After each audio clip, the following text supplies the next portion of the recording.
Amen. Magandang gabi po sa ating lahat. Salamat sa Diyos at kahit na hindi po maganda yung ating pakiramdam mga kapatid, ay nakapagpatuloy po tayo sa biyaya po ng Diyos. So, napagod siguro ng gusto. But ganun pa man mga kapatid, pag-pray po natin mga kapatid sa Sunday. That will be our sunrise service. So, yun lang po yung service po natin. Afternoon, wala na po tayong gagawin. Let's just have a fellowship. And kung sa oras na yun mga kapatid, of course, we have to, kailangan natin magluto ng maaga. No? Kasi as, uh, as early as 6:30, hopefully makapag-start po tayo. And yung isang activity po natin na gagawin sa oras po na yan is yung Believers Communion po mga kapatid. And dahil sa kabisi dapat may binigay po sa akin na recipe na gagawin. Kaya lang hindi ko po siya nagawa kasi nga na busy din po mga kapatid. So I'll ask help na lang kila Faith na gawa kayo sa Saturday, bukas ng gabi. Yan, gawa kayo sa Saturday. And kung gusto niyo pong tumulong na magluto ng, hindi naman mahirap yung mga lulutuin po mga kapatid, para as early as 5 or 5 a.m. po magsa-start na po tayong magluto. Para po pag-start po ng service po mga kapatid is ready na po lahat. Amen? And kung available lang po kayo niya mga kapatid, let's just kung kaya po natin makapagbigay po ng tulong sa pagluluto. No? So, meron na po tayong mga lulutuin dyan mga kapatid. Amen. So, muli, magandang gagabi po sa ating lahat. And kung meron po tayong mga Bible, buksan po natin sa Romans chapter number 6. And we'll be studying verse number 21. We'll be studying the fruit of sin is death. Yan. So, ito po yung ating pag-aralan ngayon mga kapatid. And ang sabi po ng verse number 21, what fruit had ye then in those things whereof ye are now ashamed? For the end of those things is death.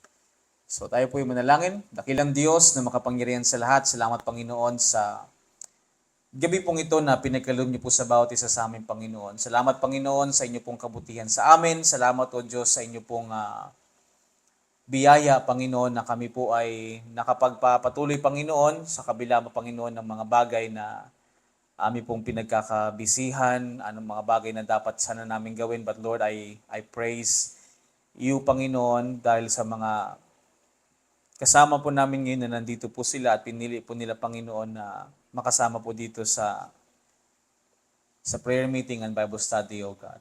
Lord, dalangin ko po, Panginoon, na ikaw po ang magpalambot ng aming mga puso. At Lord, i-open niyo po yung aming pong heart and mind as we listen to thy word. Matanggap po namin ang katotohanan na nanggaling po sa inyong salita. At Lord, if there's any rebuke, reprove, correction, Panginoon, Lord, help us, O God, na mas matanggap po namin ito, Panginoon, sapagkat this is your word, and we know that thy word, O God, is a sharper than any two-edged sword. Lord, we praise you this evening. Gamitin niyo po ko, Panginoon, bilang isang instrumento na maging daluyan ng pagpapala na nanggaling po sa inyong banal na kasulatan. At Lord, maraming salamat sapagkat ang aming Panginoong Jesus namatay para sa aming kasalanan, nilibing at muling nabuhay. Lord, we ask anything, everything in thy name, Jesus. Amen at amen. So, muli, magandang gabi po mga kapatid. And salamat sa Diyos sapagkat as what kung siguro naalala po natin that we started in studying in Romans chapter number 1. But right now mga kapatid, although siguro parang medyo matagal-tagal lang po yung ating study sa bagay nito, but I hope and pray that na natututo po tayong mga kapatid at nakikita po natin yung mga bagay na dapat po nating makita, most especially mga kapatid sa salita po ng Diyos. And we cannot do anything against the truth. The truth is the truth po mga kapatid. Kung minsan po ay tao lang talaga mga kapatid, tayo lang po talaga yung nagbibigay ng yung parang hindrances sa salita po ng Diyos. But Kung babasahin po natin ang salita po ng Diyos, mga kapatid, that the Word of God is just simple as it is.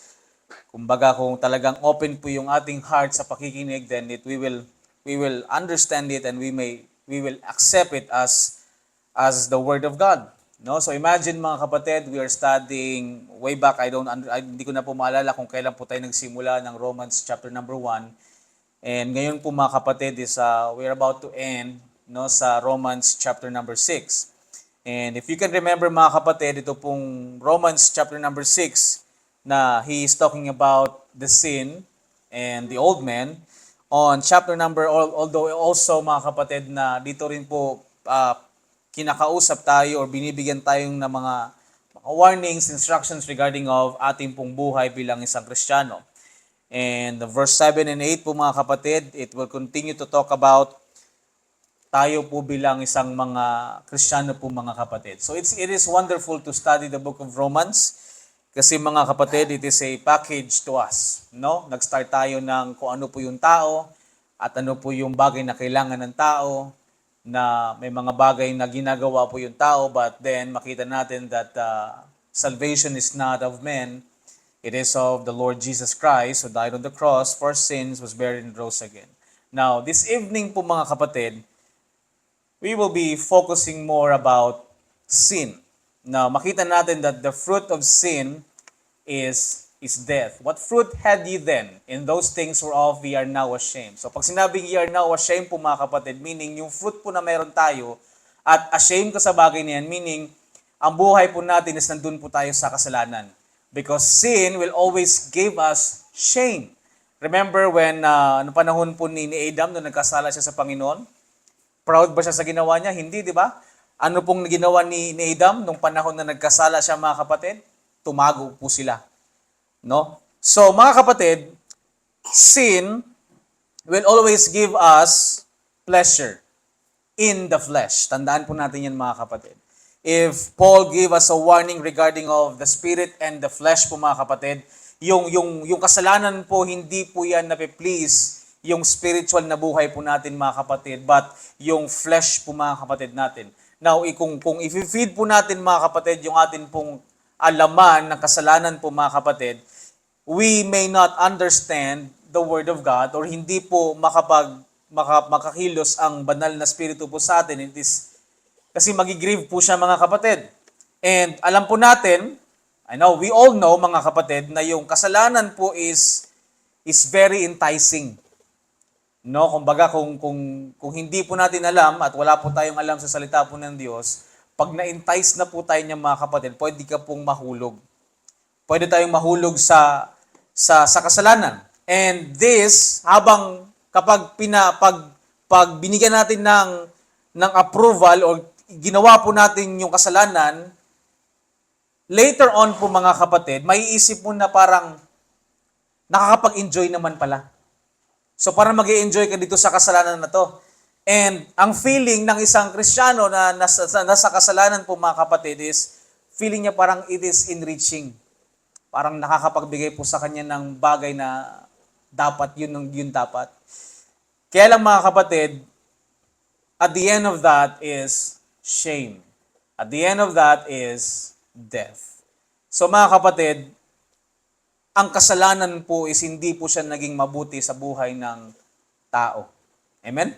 Simula pa mga kapatid, sa beginning, hindi po talaga siya nagbigay ng maayos na buhay or magandang kaganahan sa buhay po ng tao po mga kapatid. Now, these things is hindi naman po siya parang iba pag ikaw po ay unbeliever sa mga unbeliever po mga kapatid. That's why, pwede mong isipin, hindi naman tayo nagbabato-bato sa langit, tamaan magalit mga kapatid, but makikita mo diyan bakit yung ibang tao parang hindi ganun ka-importansya sa kanila yung mga gatherings. Bakit hindi sa kanila important yung mga parang hindi po napa-priority yung gawain ng Panginoon. And we know that mga kapatid. We seen that not only here, but we seen that through the entire churches po mga kapatid. Amen? But that's really going on po mga kapatid. At alam po natin that from the story in the Bible, sa story ng mga Bible po mga kapatid, na kung papaano itong yung mga most of the people mga kapatid, at even yung men of God, kung paano po sila nahulog nang dahil po sa kasalanan. Later on, they enjoy sin sa kanila pong buhay, but later po mga kapatid, malalaman po natin na ito pong kasalanan pala is a trap para sa atin pong buhay. Na-imagine mo mga kapatid, halimbawa pag meron pong nag-fishing, di ba yung nag-fishing, pagandahan yan sila ng bait eh. Lalo pa yung fishing na hindi lang yung bulati yung nilalagay mo. What I mean yung fishing, yung mga iba't ibang kulay yung nilalagay nila doon sa kanilang pain. Kasi pag dumapag yan sa ilalim, mga kapatid, lalo pa pag may araw, parang sinagan ng ilaw yan, kumikinang-kinang yan. So, sa mata ng isda, mga kapatid, talagang gustong-gusto niya pa yan. Tapos, syempre, ginaganon-ganon mo yung fishing rod mo, parang kala mo totoo na lumalangoy yan siya, mga kapatid. Now, yung kulay po niyan, nagbibigay po ng enticement sa mata ng isda.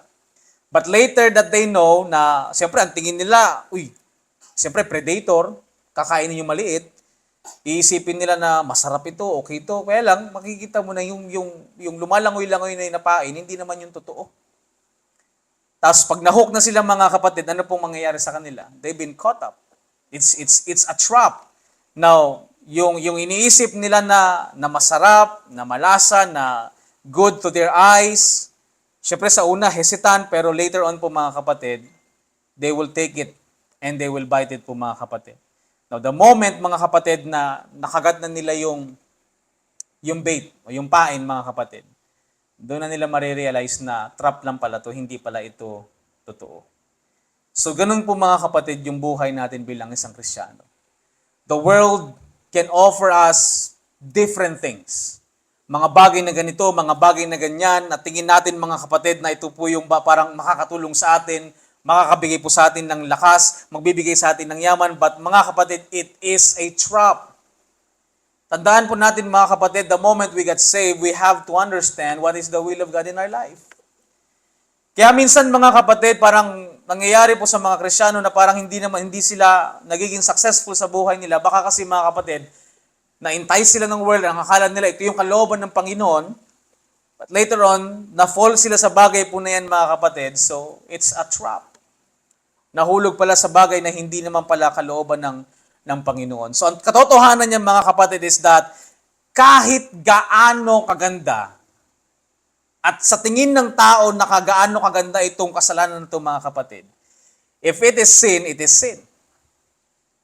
Kung naging maganda man siya mga kapatid sa lahat ng mga tao at ikaw mga kapatid, kapag nagkaroon ka ng wisdom ng Panginoon, you will never see it as a good. Now mga kapatid, kung hindi nyo po nakikita yung bagay po na yan, it's happening in your family, in the church, in community, in everywhere po mga kapatid. Pag nagkaroon ka po ng wisdom at naintindihan mo po yung bagay na salita po ng Diyos, makikita at makikita mo mga kapatid. You know, in me mga kapatid, I have been observing things bago pa ako napunta dito, bago pa sa lahat mga kapatid, nag-observe na po ako ng mga bagay-bagay. Now even the Christian mga kapatid, nakakalungkot kasi minsan parang yung compromise po natin mga kapatid sa mga bagay-bagay, parang inokihan na lang natin kasi wala ka nang magawa. But basically mga kapatid, technically po mga kapatid, kasalanan siya. Amen? And isa talaga mga kapatid, kasi nangyari po sa pamilya ko mga kapatid, nangyari po sa mga kamag-anakan namin na they've been na nagkaanak bago po yung pag-asawa. And nakita ko po sa kanilang mga kapatid, syempre ang nangyari, parang inokayan na lang kasi hindi pwede, kailangan ganito mga kapatid. And kung ako mga kapatid, sa panahon po ngayon, sa mindset ko po ngayon mga kapatid, kapag hindi po ako kampante sa lalaki, hindi na ako yung kasal yan para mawala yung kasalanan. Mga kapatid, hindi po mawawala yung kasalanan yan. And besides, bago po nangyari yung bagay na yan, makasalanan naman tayo. So ang mindset mo mga kapatid ng mga Christian is ipapakasal tong dalawa na to kasi bakit? Para mawala yung kasalanan. But mga kapatid, ang kasalanan po hindi po nawala. Because the sin, the only one that can take the sin out in us is the Lord Jesus Christ. So magkakaroon niya ng maraming mga kapatid, maraming mga, anong tawag dito, mga ganito, mga ganyan. Hindi sila pwedeng ikasal sa simbahan, ay hindi ka pwedeng sumuot ng puting gown, Ang dami ng mga ganito mga kapatid. So if we are out in the Word of God mga kapatid, pati po tayo mako-confuse tayo kung ano ba talaga yung bagay na dapat nating gawin sa mga bagay. Remember po mga kapatid that sin looks good in the eyes kung ang isang tao po mga kapatid mapiplease po sa bagay po na yan. It's pleasing in our flesh po mga kapatid. But hindi po siya magandang tignan pagdating po sa buhay natin kung tayo po ay Kristiyano. Most especially po mga kapatid, our text mention na anong fruit na meron ka na kung saan po mga kapatid na ikaw ay na-ashamed. Ibig sabihin po mga kapatid, yung ginagawa po natin, nagkakaroon po yan ng bunga. Amen? Whether hindi po yung mag-asawa na whatever things na ginagawa po natin sa buhay po natin mga kapatid, nagkakaroon po yan ng bunga.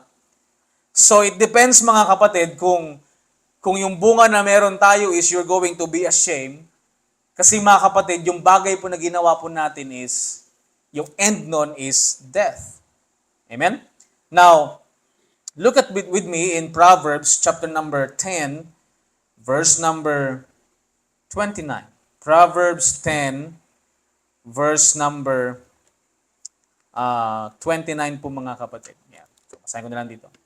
The way of the Lord is strength to the upright, but destruction shall be to the workers of iniquity. Now mga kapatid, this is Proverbs. Ang Proverbs po is something that, ano nga sa Tagalog itong kawikaan? Tama? Parang kasabihan? Mga ganyan po mga kapatid. Now, you can see, parang sabihin natin, Pastor, that's the Old Testament that is out in our time today. But mga kapatid, nakikita mo na it will talk to you in so many things. That yung daanan po ng patungo sa Diyos or ang daanan po ng Diyos is strength and is upright, meaning hindi po madumi, malinis, perfect po mga kapatid, but the destruction shall be to the workers of iniquity. Mga kapatid, you've seen a lot of Christians who have been destroyed their lives because of iniquity, because of sin. Hindi mo po pwedeng i-deny yan mga kapatid. We've seen a lot. At mga kapatid, huwag po natin dalhin, ilagay yung sarili po natin sa bagay po na yan, mga kapatid. Amen? It will destroy our lives mo, mga kapatid. Maybe yung end mo, mamatay ka, pero papunta ka na sa langit, mga kapatid. But again, the passage is still truth regarding in the Christian na kapag tayo po ay nagpatuloy sa kasalanan, then destruction shall be on us. Amen? Proverbs chapter number 12. Oh, malapit na yun dyan. Proverbs chapter number 12. Verse number 14, verse number 12. Yan. Proverbs chapter number There is a way which seemeth right unto a man. So mga kapatid, I hope that this makes sense po mga kapatid. Minsan kasi sa buhay natin, parang iniisip natin na tama itong ginagawa natin, tama yung ginagawa itong mga tao na ito mga kapatid. But the end thereof are the ways of death. And yung Proverbs chapter 16 verse number 25 is just the same as this verse po mga kapatid.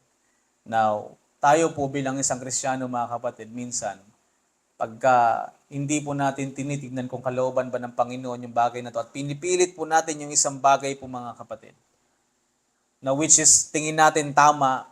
Kaya nga mga kapatid, when we are doing something for God, when we are doing something for the Lord, at sa buhay po natin bilang isang Kristiyano po mga kapatid, lagi po tayong babalik sa salita ng Diyos.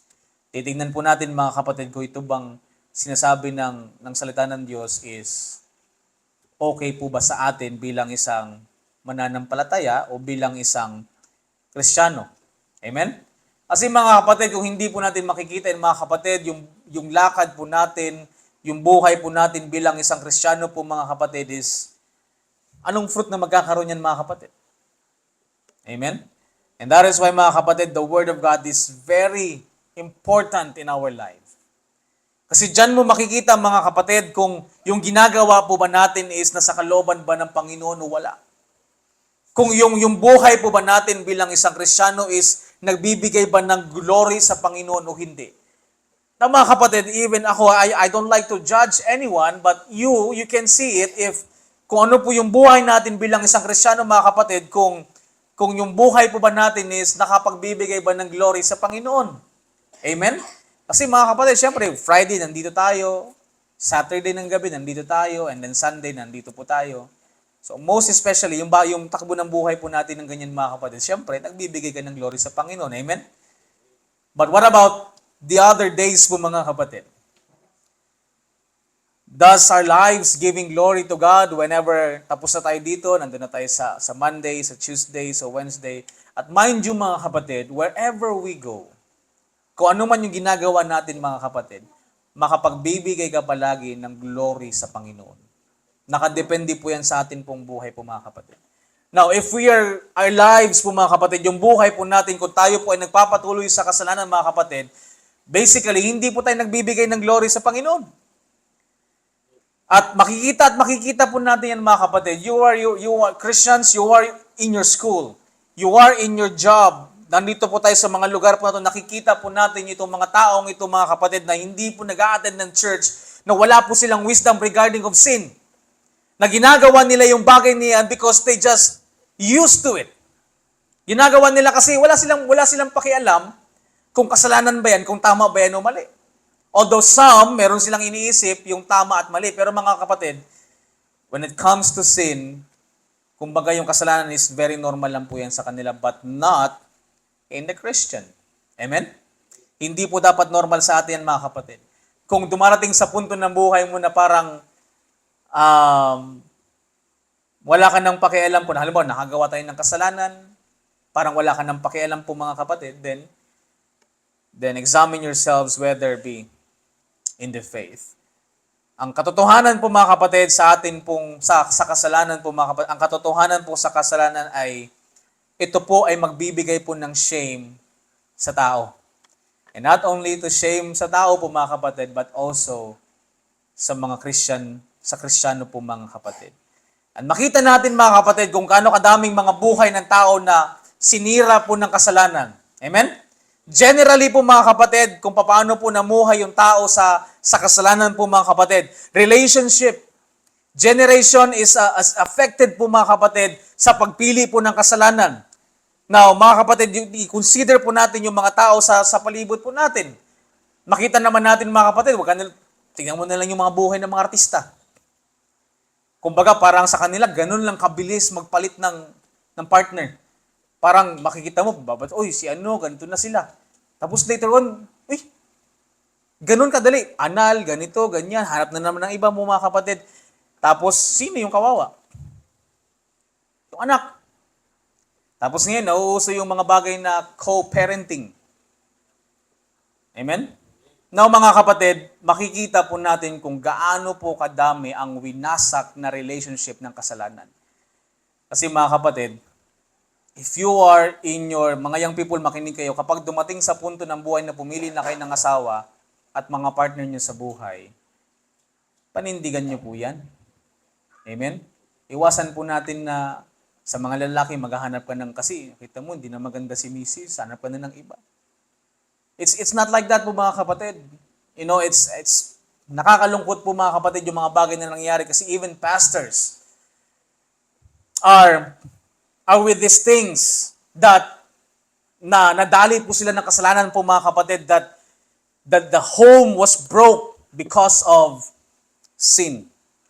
The relationship, people around us po mga kapatid, generation is affected because of sa pagpili po ng kasalanan po mga kapatid. Ito po yung pinaka-nakakalungkot na nangyayari po sa panahon po natin ngayon. Hindi lang po sa panahon natin ngayon, simula pa nung panahon po ni Adam. Kaya mga kapatid, you consider people around you. You consider people, yung sarili po natin mga kapatid. Kung saan tayo napupunta, at most especially po mga kapatid, yung si Adam, kung paano po yung generation nag-suffered because of sin. Nung panahon na yun mga kapatid, nandun po siya sa Garden of Eden, may choice naman siya eh. Pwede niya namang sabihin kay Eve na, Eve, alam mo ba, di ba pinagbabawal yan ng Panginoon? Hindi dapat natin kainin yan.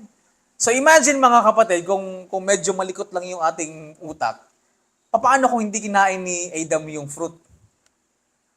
Paano kung si Eve lang, tapos talaga nanindigan si Adam na hindi niya kinain yung yung fruit ng tree of knowledge of good and evil. So, hindi ko alam kung ano mangyayari po mga kapatid. But what if nanindigan po si Adam po mga kapatid? But because of the choice na kinain niya po yung bunga po mga kapatid, then people, generations upon generations, nag-suffered po because of sin. Now, kung paano po itong mga bata na itong mga kapatid, his son killed his son. Tama? Imagine mo mga kapatid, pinatay ng kanyang anak yung kanyang isang anak. That's how it is po mga kapatid. Babalik ka sa Old Testament, that's how things goes po mga kapatid. Na these children destroyed one another because of sin. Now imagine mga kapatid, tayo po bilang isang Kristiyano po mga kapatid, na kapag tayo po ay namumuhay sa kasalanan, the world will never see difference in us. At ang kasalungat niyan mga kapatid, it is a shameful to us po mga kapatid. Amen? Because that's what the Bible says in Romans chapter 6 verse 21. What fruit had ye then in those things whereof ye are now ashamed? Amen? Hindi ka naman pwedeng gumawa ka ng kasalanan, proud ka pa. Siguro sa iba, pero tayong mga Kristiyanan, you will never be proud. Lalo pa kung nagko-convict po sa atin yung banal na spirito sa ating pong buhay po mga kapatid. You will never be proud na tayo po ay nagpapatuloy sa buhay na nagkakasala po mga kapatid. Amen? You will never be proud of that. Naalala nyo kung isipin mo na lang yung pinaka-worst na nagawa mo na kasalanan before. How do you feel? Feel mo ba nag-enjoy ka? Feel mo ba masaya ka nung time na ginawa mo yun? I don't think so mga kapatid, because even si Judas nung tinraidor niya o pinagkanulo niya ang Panginoong Jesus, later on anong naramdaman niya? Kaya lang ang pangit ng ginawa niya kasi nung nagsorrow yung kanyang heart na bakit niya ginawa yung sa kanyang master, sa kanyang Panginoon, nagpakamatay siya. He hung himself. Kaya mga kapatid, sin will never bring joy to us, to our life. Kahit bilang isang Kristiyano mga kapatid, talagang kapag tayo po ay kapag yung ating pong buhay is apektado po ng kasalanan, hindi ka po talaga masaya. You will never be happy living in sin po mga kapatid. Because ikaw po, tayo, alam natin from the Bible that it is shameful. Most especially sa panahon po natin, sa araw po na ito na nakita po natin yung verse po na yan. Now mga kapatid, kailangan po nating maintindihan na ang fruit ng sin or ng kasalanan po mga kapatid is death. So wala pong kamalian yan sa bagay po na yan po mga kapatid, kasi sa unbelievers this is totally death. Baga talagang patay ka talaga, wala ka ng buhay na walang hanggan. Now, we can see it in Galatians chapter number 5. Buksan po natin mga kapatid, isang maganda po itong pag-aralan kasi nga ginagamit to ng mga siguro makakausap nyo na naniniwala doon na ang kaligtasan po ay may works. At ito po yung isang ginagamit nila mga kapatid. So ngayon, pag-aralan po natin ito ng saglit, because in here po mga kapatid, makikita natin that this is the work of the flesh. Now, Galatians 5, verse number what? Verse number 19. The Bible says, therefore, the flesh lusteth against the spirit. So dyan, makikita mo mga kapatid, na hindi talaga magkasundo yung flesh at saka yung spirit. So tingnan natin kung sino po yung lumalamang sa buhay po natin, kung yung flesh ba or yung spirit. Sorry, pag 17 pala yung binabasa ko mga kapatid. And the spirit against the flesh, and these are contrary to one another, so that ye cannot do the things that ye would. So he's talking to the Christians. But if ye be led of the Spirit, ye are not under the law. Verse number 19, Paul mentioned about the work of the flesh. Ang sabi niya dyan, now the works of the flesh are manifest, pinakita, which are this. Ito po yung mga galaw or gawa ng pita ng laman.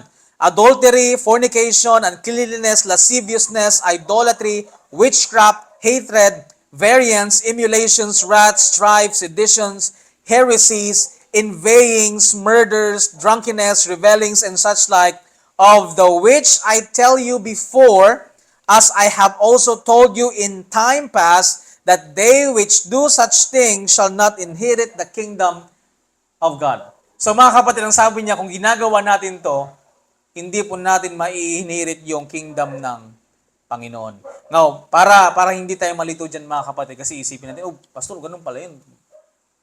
Minsan nga naiinggit ako eh. So, ibig sabihin, hindi ako maka-inherit ng kingdom of God. Pastor, minsan,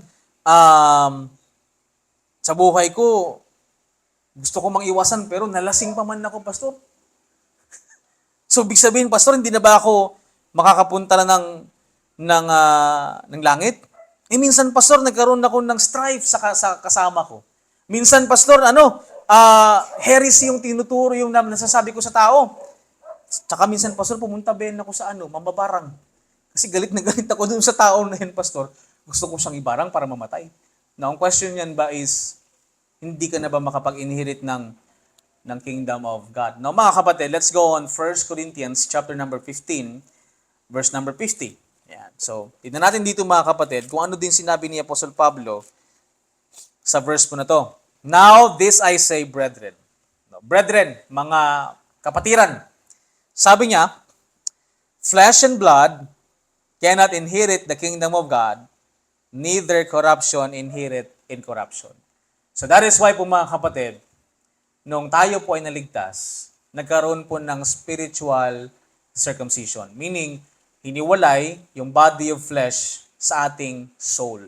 So ibig sabihin, kapag ikaw ay Kristiyano, naniwala ka sa gospel of the grace of God na ang Jesus namatay para sa ating kasalanan, nilibing at muli na buhay, meaning, mga kapatid, yes, magkakasala po yung ating flesh, pero hindi maaapektuhan yung ating soul.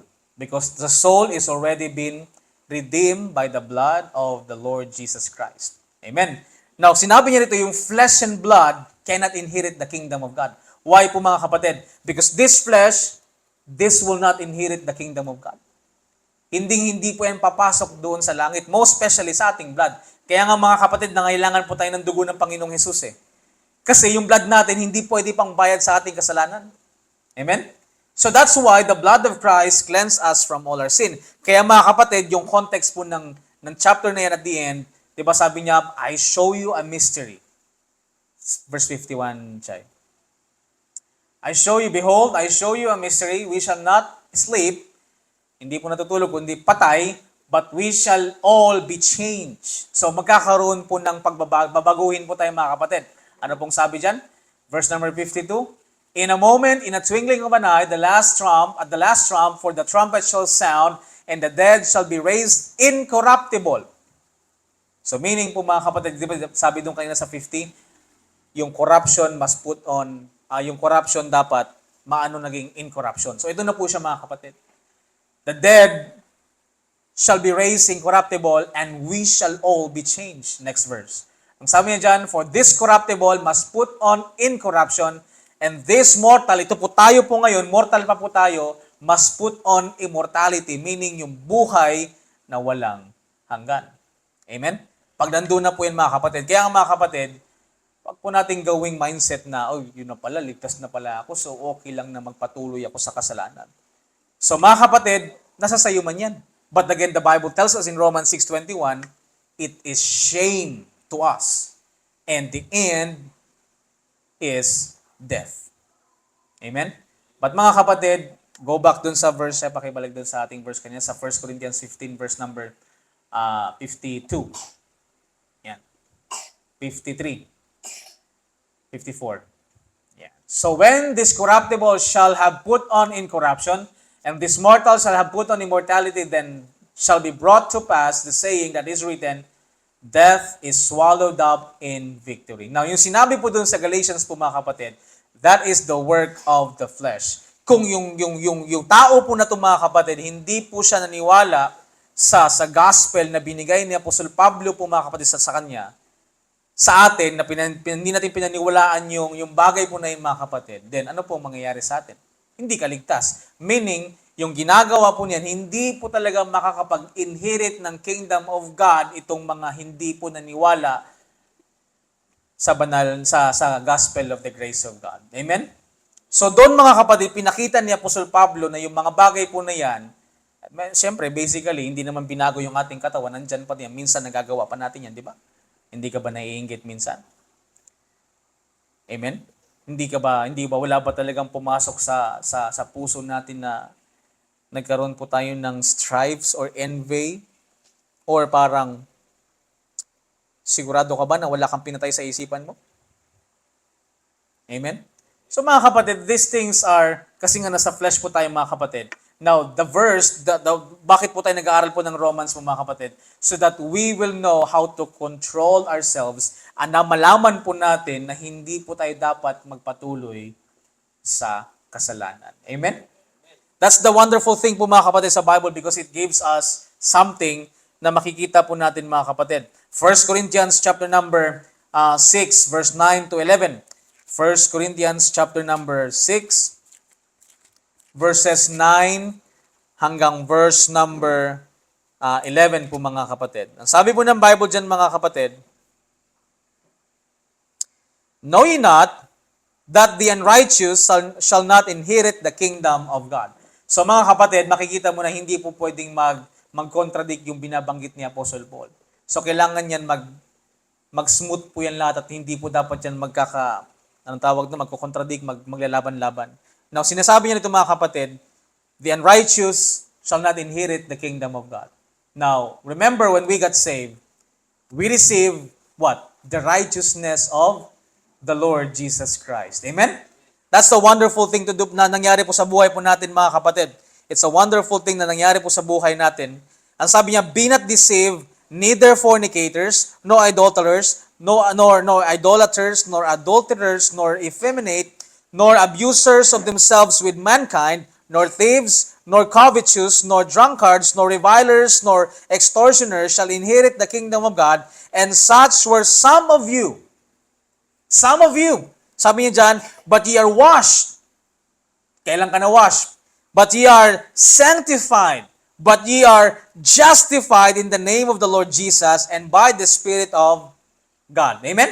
So makita mo mga kapatid na yung sinasabi ni Apostle Pablo doon sa Galatians 5 na hindi ka makapag-inherit ng kingdom of God, those people are unrighteous. Those people na hindi pa po ligtas. Pero ikaw na ligtas ka, of course, hindi naman magkakaroon ng penetration yung sin doon sa nilinis ng Panginoon, doon sa binayaran ng Panginoon ng dugo, kasi natanggap mo na yung buhay na walang hanggan, natanggap mo na yung redemption, natanggap mo na yung justification, natanggap mo na yung sanctification, nalagay ka na sa body of Christ, you have been washed, and makikita po natin yan sa Ephesians po mga kapatid, and even in Titus po mga kapatid, makikita po natin yan.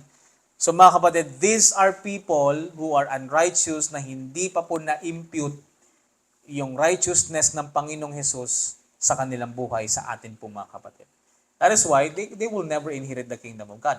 Ngayon, mga kapatid, tanong, ang Christian ba po, pwede pa bang magkaroon ng kasalanan like idolaters? Baka! Ngayon pa lang sa mga Korean novela pa lang, sa mga K-pop pa lang eh. Gustong-gusto ng mga Pilipino yan. Tapos gustong-gusto po yan ng mga Kristiyano. Amen? Idolaters. May mga nakita ka bang Kristiyano mga kapatid? I've seen so many preachers and Christians who are, sad to say po mga kapatid, who are committing adulterers po mga kapatid. Looking for another woman. And mind you mga kapatid, this is pastors. This is preachers. Kaya mga kapatid, mag-ingat po tayo mga kapatid. Lagi po nating paalalahanan ng atin pong sarili parating po sa kasalanan po mga kapatid. Kung dumating man sa punto ng buhay natin mga kapatid, nag-struggle po tayo, nagkaroon tayo ng circumstances na parang nahihirapan ka mga kapatid, ang isang bagay na lagi po nating ilagay po sa ating isipan, wag na wag po tayong gagawa ng mali. Amen? Or minsan kasi nakakapag-isip ka na yan eh. Halimbawa, nagkaroon tayo ng financial problem. Dapat, ang Kristiyano, ang iisipin, Lord, nagtitiwala kami sa iyo na bibigyan mo ako ng wisdom kung paano ko malampasan to. Pero pag ang isip mo, saan kaya ako makapagnakaw? Nakita niyo mga kapatid yung difference? Kung ganun pa rin yung takbo ng utak natin mga kapatid, that's the flesh who is working po mga kapatid. And dapat hindi po mangyari po sa atin yan mga kapatid because that is the works of unrighteous. So minsan, siguro dumating ka, magtaya kaya ako ng loto. No? Pero may mga kapatid, totoo pa mga kapatid, may mga Krisyano po nagtataya ng loto. Nagbabaka sakaling maka-jackpot. Ang mahirap niyan pag, Pastor, pag-pray niyo ko, Pastor, kasi nagtaya ako ng loto eh. Mahit ko yung jackpot, Pastor. Mga kapatid, no? So minsan, ganun yung mga inaisip natin mga kapatid. Which is, nandito pa kasi tayo sa laman. And sometimes mga kapatid, it does more worse sa buhay po natin mga kapatid. But again, this time, this is a reminder for us. Kasi mga kapatid, we as a believers, we have the righteousness na nanggaling po sa Panginoong Jesus. The moment na naniwala po tayo sa ginawa ng Panginoong Hesus doon po sa krus ng Kalbaryo, na siya po ay nilibing para sa atin, siya po ay namatay para sa ating kasalanan, nilibing, at muling nabuhay para po sa ating katuwiran po mga kapatid. But, here's the thing po mga kapatid, living in sin. Now, tayo bilang Kristiyano namumuhay tayo sa kasalanan, mga kapatid, it will also give us death. Now, ano po bang mga bagay na mga example po mga kapatid? Halimbawa, na-save ka na. Dati, grabe ka manigarilyo, grabe ka uminom, naligtas ka na ngayon. Hindi mo maiwasan, hindi mo mapigilan yung sarili mo, talagang nagpatuloy ka pa ding uminom, nagpatuloy ka pa rin. Alam naman natin na yung bagay po na yan mga kapatid, sisirain yung ating katawan. So later on sa iyong buhay, sisingilin ka ng katawan mo. So meaning, dahil yun yung pamumuhay mo, papatayin ka kung paano ka namumuhay. Amen? But again, yung atin pong kaluluwa, yung atin pong soul, it was redeemed already. Pero mga kapatid, again, it will also give us death. Now, death kasi mga kapatid sa mga unbelievers is death talagang doon sa hell. So that's the difference between the unbelievers and believers po mga kapatid, na kapag yung believers nagpatuloy sa kasalanan, it will give you as death. Pero sa unbelievers po mga kapatid, kapag sila po ay talagang normal na po sa kanila yung kasalanan po mga kapatid, then they will do it. Halimbawa din mga kapatid, hindi tumigil mag-inom. Tapos, hindi ka rin mapigilan na huwag kang mag-drive. Doon ka na mag-drive, pare, huwag ka na mag-drive. Pinilit mo talaga, matigas yung ulo mo, nag-drive ka. Anong tendency pwedeng mangyari sa daanan? Disgrasya. Pwede kang mamatay. At meron dyan mga kapatid ng sinabi kasi nga, ang atin pong buhay appointed ng Panginoon. Imagine mo mga kapatid, di ba, parang kung titignan mo, patay naman talaga yun. Pero gulat ka na lang, malakas na naman. Tapos yung iba parang parang hindi mo paniwala, yung iba naman patay din kagad. So meaning talaga mga kapatid, meron po talagang appointed time yung Panginoon.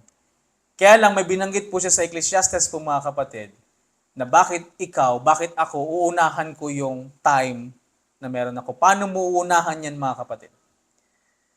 Kapag matigas po yung ulo po natin, kapag namuhay po tayo sa kasalanan na tayo po ay mga Kristiyano na mga kapatid. So, ibig sabihin mga kapatid, when Paul talks about these things in Romans chapter number 6, verse number 21, he means it. Pag namatay ka mga kapatid, makasalanan ka, anong mga sasabihin ng tao? Kasi naman grabe din kasi mag-inom. Simulan na lang umaga hanggang gabi, hindi na magtigil. Amen? Kaya mga kapatid, it is shame po mga kapatid sa atin. So mga kapatid, intindihin po natin yung bagay po na yan. Na kapag tayo po ay nagpatuloy sa bagay po na yan mga kapatid, dadalhin po tayo niyan sa danger na mga bagay po mga kapatid na even yung mga Kristiyano nagpapatuloy po sa kasalanan. So mga kapatid, again, ang Panginoon is very clear from the beginning na nung kinain po ni Adam at ni Eve yung tree of knowledge of good and evil, na kapag sinabing kung kakainin nila sila po ay mamamatay, but ito ay kamatayan ng spiritual po mga kapatid. Now, the fruit of sin is death po mga kapatid. Ito po ay katotohanan na mayroon pong katotohanan po mga kapatid na nagsasabi po ang banal na kasulatan at wala pong mali sa bagay po na yan mga kapatid. Minsan mga kapatid, nasa response na po natin yan minsan eh. Siyempre, pagkasalanan po yung pinag-uusapan po mga kapatid, medyo tayo niyan eh. Parang tinatamaan yung ego natin, medyo, tawag niyan, parang yung masyado kang mag-react po mga kapatid. But, kung tayo po ay gustong matuto po sa salita ng Diyos when sin was talking about in the pulpit po mga kapatid, so just accept it. That's how we are. That's how we are po mga kapatid. We came from sin. And thank God because Jesus Christ died for our sins. He saved us from sins po mga kapatid. Amen? Kaya mga kapatid, I hope that this verse would give us a wonderful study and wonderful learning po mga kapatid sa panahon po natin ngayon. Kasi nga mga kapatid, yung katotohanan po niyan, yung glorious truth about that this is the gift of eternal life through Jesus Christ our Lord. Now, eternal life is available po mga kapatid sa ginawa ng Panginoon doon po sa cross ng Kalbaryo. And not only that mga kapatid, that God cannot lie. Promise before the world began. At hindi lang po niyan mga kapatid, the Holy Spirit of promise seals us the moment we believe and trust the finished work of Jesus Christ. So mga kapatid, ang kasalanan nagdala po ng kamatayan. Amen? Since from the beginning, yan po ang dala niya po sa tao. At kaya ngayon mga kapatid, tayo po ay mamamatay dahil po saan? Kasalanan. Maganda lang po mga kapatid, ang blessing po na nangyari po sa atin that our Savior Jesus Christ gives us life. Amen? Buhay at buhay na walang hanggan po mga kapatid. Now, kung bagay na ginawa yan ng Panginoon, bakit tayo babalik dun sa pamumuhay sa kasalanan na alam natin na maglilid po sa atin yan sa kamatayan lamang? Amen? Siyempre, mga kapatid, minsan ang isipin na wala naman pagsisisi sa uli. Amen? Pag nagawa na, nagawa na. Wala ka nang magagawa po mga kapatid. It will destroy the home, it will destroy the bond of the friendship, it will destroy everything po mga kapatid. Kaya mga kapatid, kung yung paglapit sa atin ng kasalanan is malakas po mga kapatid, tandaan po natin na we are a new creature of God in Christ po mga kapatid. Now the old has passed away and all things are become new according to 2 Corinthians 5 verse number 17. So the old nature has been destroyed po mga kapatid in Christ, which is the sinful nature. So that tayo po mga kapatid, makapag-conform po tayo doon sa kanyang image po mga kapatid. Therefore, kaya sinabi niya din sa Romans, even in chapter 6 po mga kapatid, in early verses po mga kapatid, na raised to walk in the newness of life. Now, hindi na po tayo bound, hindi na po tayo mahihirapan mga kapatid sa bound to be helpless in sin. Because God help us in this matter po mga kapatid.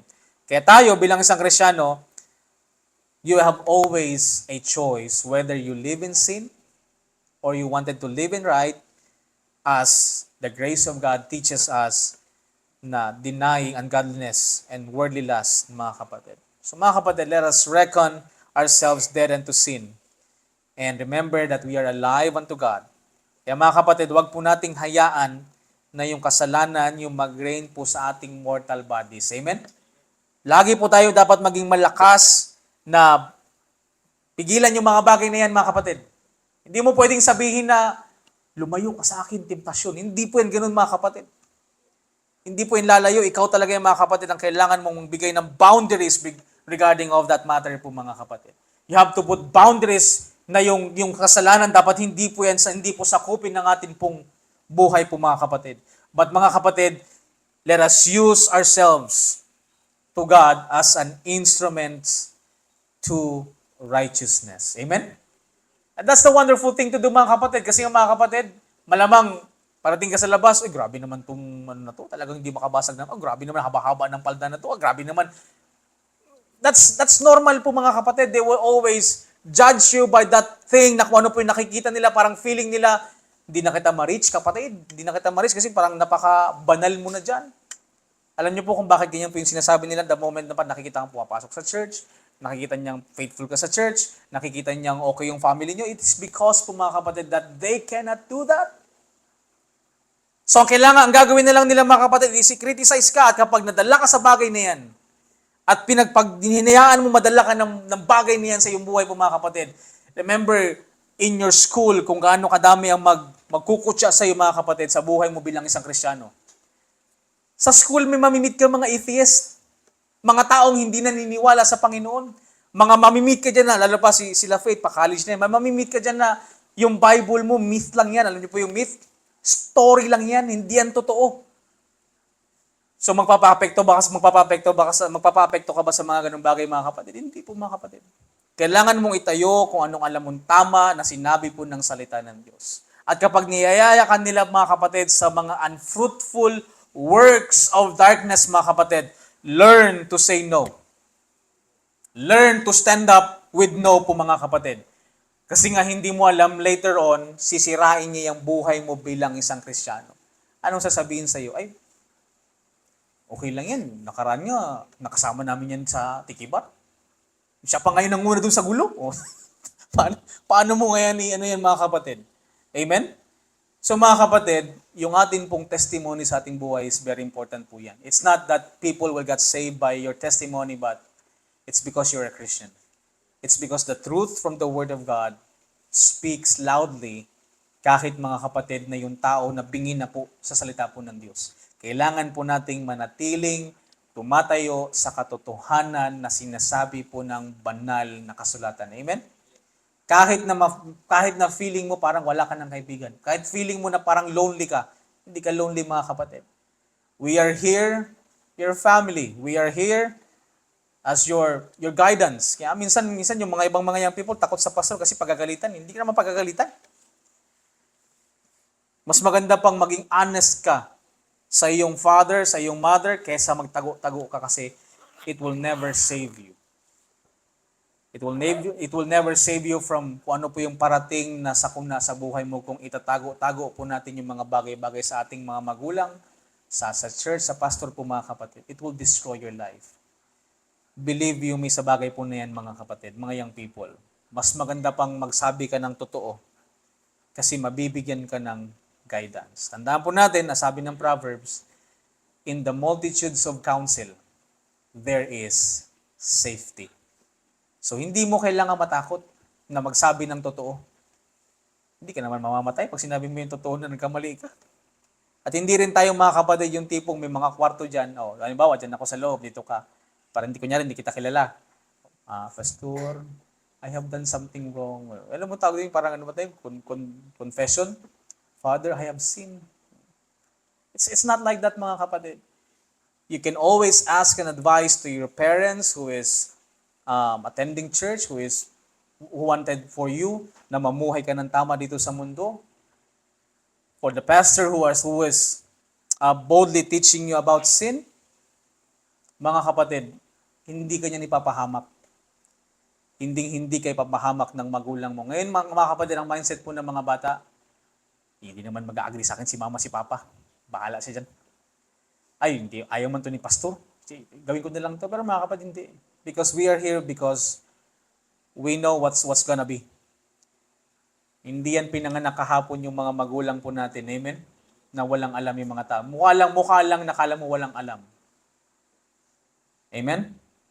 Maging open kayo sa inyong mga magulang, maging open ka sa lahat, maging open ka sa akin, and I'm not gonna give you, siyempre natural, kung mabigyan ka ng correction, ng admonition, ng exhortation, it's normal. Pero hindi mo yan ikakamatay, mga young people. Amen? Just make sure na kung gusto po namin ng buhay nyo is maging mabuti po kayong ehemplo sa inyong mga classmate. Amen? Maybe you'll never know that your life may be a blessing, a channel of blessing here sa Tagumpay because of your life. Kasi pumunta sila dito because they see something in you.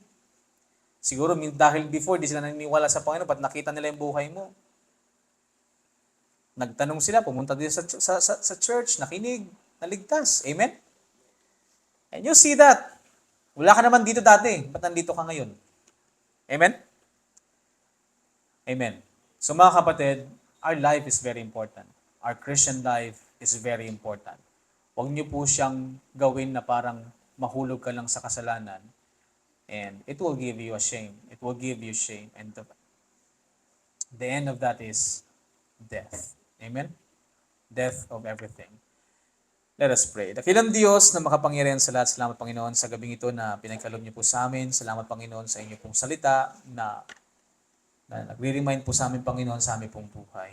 Dalangin ko po, Diyos, na ikaw po ang patuloy na kumilos sa aming buhay, Panginoon. Lord, tulungan niyo po kami, Panginoon, Tulungan niyo po yung bawat isa po sa amin, Panginoon, even me, O God, na makapagpatuloy kami na maglingkod, mapagpatuloy po namin ng buhay na dapat makita po sa amin. First of all, kayo po, Panginoon, at dapat yung amin pong mga nakakasalamuha sa buhay, Panginoon. At pagpalaan niyo po yung bawat isa po sa amin, and salamat po sa inyong salita na nagbigay po sa amin ng instruction, ng warnings, ng instruction, ng exhortation, ng correction, ng reproof, Panginoon. Lord, thank you for thy word that is always sharper than any two-edged sword. We bring back the glory, the honor, and the praise. In Christ Jesus' name I pray. Amen at amen. So magandang gabi po sa ating lahat. Tawagin po natin si Brother Julius para sa closing po natin.